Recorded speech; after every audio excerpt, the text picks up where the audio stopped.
Il s'agit d'une nouvelle évolution alarmante dans une guerre qui a déjà coûté la vie à 150 000 personnes et provoqué l'une des pires crises humanitaires au monde.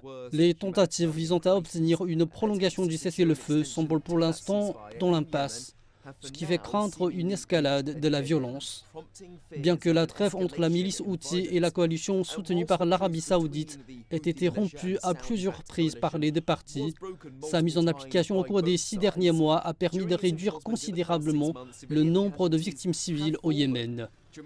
L'accord a également permis de rouvrir les routes autour de certaines villes assiégées par les Houthis et d'établir une réouverture partielle de l'aéroport de Sanaa aux vols commerciaux. La violente guerre civile a commencé lorsque les Houthis sont emparés de la capitale Sanaa, forçant le gouvernement à l'exil.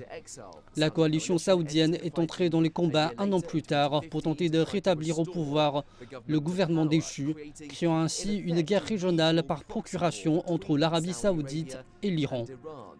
Le secrétaire d'État américain Anthony Blinken s'est entretenu samedi avec son homologue saoudien, saluant l'engagement de Riyad à prolonger la trêve. Le secrétaire général des Nations Unies, Antonio Guterres, a également tweeté une déclaration exhortant le gouvernement du Yémen et les Houthis à renouveler et étendre la trêve nationale négociée par l'ONU. C'est le moment pour les dirigeants de donner la priorité aux besoins et aux aspirations du peuple yéménite, a-t-il déclaré.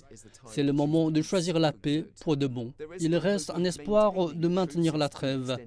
Elle a été prolongée 2 fois auparavant. Et une nouvelle proposition des Nations Unies appelant à une 3e prolongation a été reçue par les deux parties au conflit. Mais son sort, tout comme celui du Yémen, reste incertain.